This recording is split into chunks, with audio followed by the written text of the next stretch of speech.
السلام علیکم ورحمۃ اللہ وبرکاتہ۔ میرے انتہائی واجب الاحترام حضرات سامعین محترم، 23ویں پارے کے 4 حصے ہیں۔ سورہ یاسین کا بقیہ حصہ، سورہ صافات، سورہ صاد اور سورہ زمر کا ابتدائی حصہ۔ سورہ یاسین کا جو بقیہ اور آخری حصہ ہے اس میں 3 باتیں ہیں۔ حبیب نجار کا قصہ ہے کہ اللہ رب العزت نے لوگوں کی ہدایت کے لیے، ایک بستی اور قوم کی ہدایت کے لیے اپنے 3 انبیاء علیہ السلام کو ان کی جانب بھیجا، تو قوم نے ان انبیاء علیہ السلام کو جھٹلا دیا۔ اس قوم کا ایک شخص حبیب نجار تھا جس نے ان کو سمجھایا، اپنی قوم کو سمجھایا، لیکن وہ لوگ نہ سمجھے اور الٹا اس حبیب نجار کو شہید کر دیا۔ تو اللہ رب العزت نے اس شخص کو جب جنت میں داخل کیا اور جنت کی نعمتوں سے نوازا، تو وہ تمنا کرنے لگا کہ کاش میری قوم کو معلوم ہو جائے کہ مجھے کن نعمتوں سے نوازا گیا ہے، کاش کہ میری قوم کو معلوم ہو جائے کہ مجھے کون سی نعمتیں عطا کی گئی ہیں۔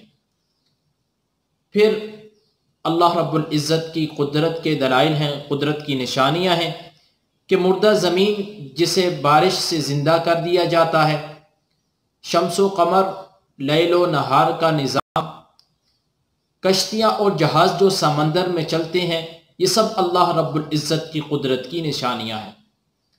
اللہ رب العزت کی قدرت کی نشانیوں اور قدرت کے دلائل دینے کے بعد ایک ایسی حقیقت کو سامنے لایا جا رہا ہے، ایک ایسی حقیقت کو آشکارا کیا جا رہا ہے جس سے اس زمانے کے اہل علم بھی ناواقف تھے،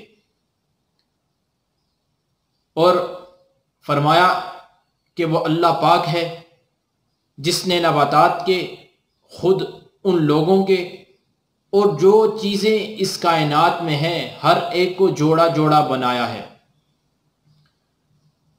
اس زمانے کے لوگوں کا یہ خیال تھا کہ جوڑے صرف حیوانات اور انسانوں کے ہوتے ہیں، لیکن آج سائنس کی تحقیق نے یہ ثابت کر دیا ہے کہ کائنات کی ہر چیز میں اللہ رب العزت نے جوڑے بنائے ہیں۔ پھر قیامت کا تذکرہ ہے، محشر کی ہولناکیوں کو بیان کیا ہے، سور پھونکے جانے کا تذکرہ ہے، اور پھر یہ بتلایا گیا ہے کہ قیامت کے روز مجرموں کے منہوں پر مہر لگا دی جائے گی اور ان کے خلاف ان کے اعضاء گواہی دیں گے۔ آگے سورہ صافات ہے۔ سورہ صافات مکی صورت ہے، 182 آیات ہیں، 5 رکوع ہیں۔ اس صورت میں بعث اور حساب و جزا کے مسئلے سے بحث کی گئی ہے۔ سب سے پہلے جہنمیوں کا باہم لعن طعن، باہم جھگڑے، اور جنتیوں کا خوشگوار مکالمہ ہے۔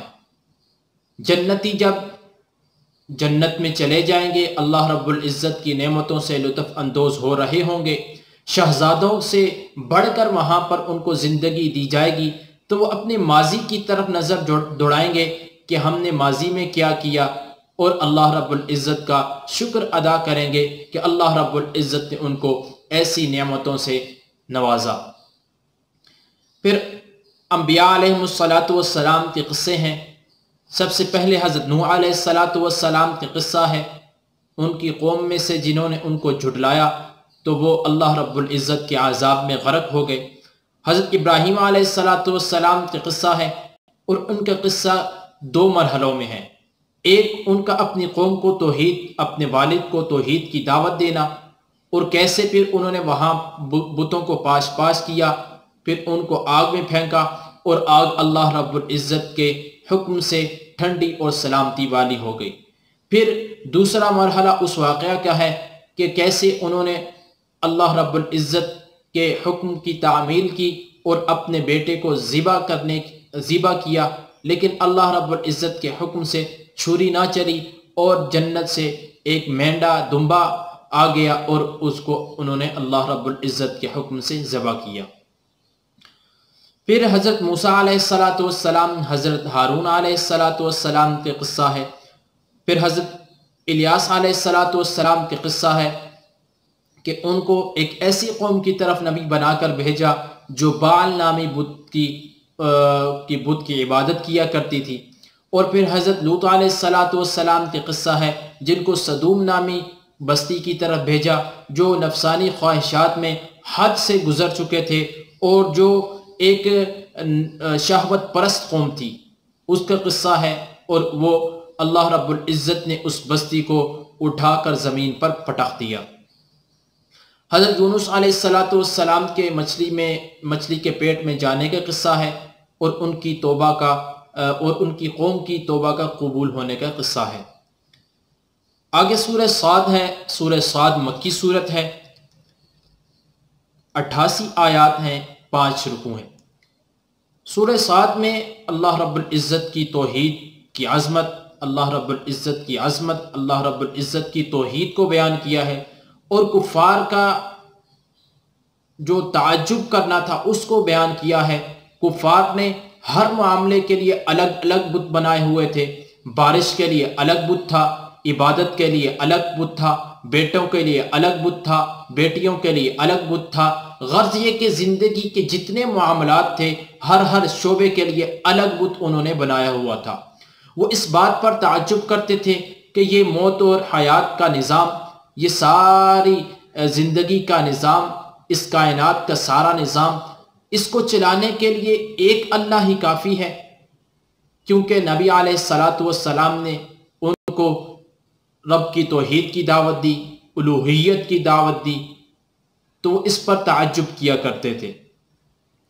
پھر رسالت کا تذکرہ ہے، نبی علیہ السلام کو تسلی ہے، قریش کی مذمت ہے، اور نبی علیہ السلام کو تسلی کے طور پر حضرت داؤد علیہ السلام کے شکر کا قصہ بیان کیا ہے۔ حضرت سلیمان علیہ السلام کے شکر کا قصہ ہے کہ اللہ رب العزت نے ان دونوں انبیاء علیہ السلام کو ایسی نعمتیں عطا کی جو کسی انبیاء کو عطا نہیں کی، لیکن انہوں نے ان نعمتوں کا شکر ادا کیا، تو اللہ رب العزت نے نبی علیہ السلام کو تسلی کے طور پر کے لیے ان کا قصہ یہاں بیان کیا ہے۔ اور حضرت ایوب علیہ السلام کے صبر کا واقعہ ہے کہ اللہ رب العزت کی نعمتوں کی فراوانی تھی لیکن سب چھن گئی اور بیماری میں مبتلا ہو گئے، کافی عرصے تک بیمار رہے، لیکن اللہ رب العزت کا شکر اور صبر کرتے رہے تو اللہ رب العزت نے ان کو نعمتیں دوبارہ واپس لوٹا دیں۔ اور اسی طرح تسلی کے دور پر دیگر انبیاء علیہ السلام کے قصے یہاں سورہ صاد میں بیان کیے گئے ہیں۔ پھر سورہ زمر ہے۔ سورہ زمر مکی صورت ہے، 75 آیات ہیں، 8 رکوع ہیں۔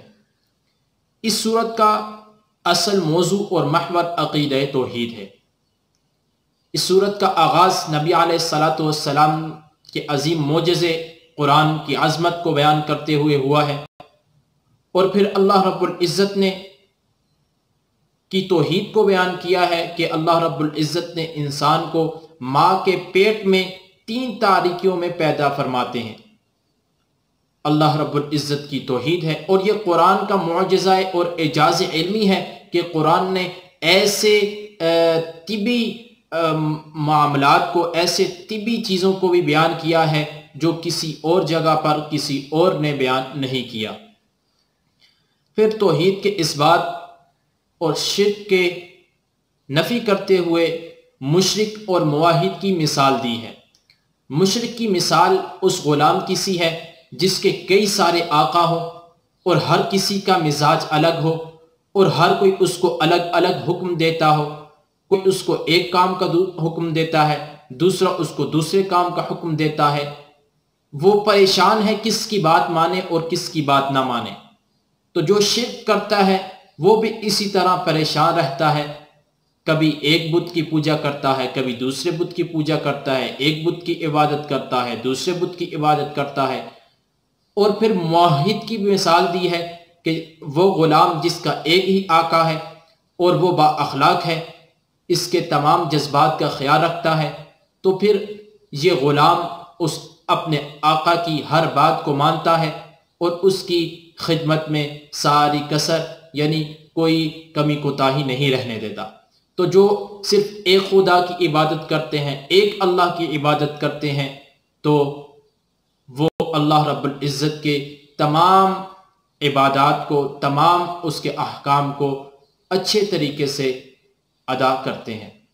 تو یہاں پر موحد کی مثال دی ہے اور مشرک کی مثال دی ہے، جس سے توحید کا اثبات اور شرک کی نفی ہوتی ہے۔ یہ تھا 23ویں پارے کا خلاصہ، جس کے 4 حصے تھے۔ سورہ یاسین جس کے 3 باتیں تھیں، حبیب نجار کا قصہ تھا، توحید کی اور اللہ رب العزت کی قدرت کی نشانیاں تھی، قیامت کا تذکرہ تھا۔ پھر سورہ صافات تھی جس میں جہنمیوں کا باہم لعن طعن اور جنتیوں کا خوشگوار موڈ میں مکالمہ تھا۔ پھر انبیاء علیہ السلام کے قصے تھے۔ پھر سورہ صاد میں توحید تھی، رسالت کو بیان کیا گیا ہے۔ سورہ زمر میں قرآن کی عظمت کو بیان کیا ہے اور اللہ رب العزت کی توحید کو بیان کیا ہے، جس میں ایک موحد اور ایک مشرک کی مثال بتلا کر توحید کی اثبات کی ہے اور شرک کی نفی کی ہے۔ اللہ رب العزت جو کچھ کہا گیا، سنا گیا، اس پر عمل کرنے کی توفیق عطا فرمائے۔ اللہ رب العزت ہمیں اہل حق کا ساتھ دینے کی، توحید پر قائم رہنے کی، شرک کی نفی کرنے کی، اہل باطل کا مقابلہ کرنے کی توفیق عطا فرمائے۔ وآخر دعوانا ان الحمد للہ رب العالمین۔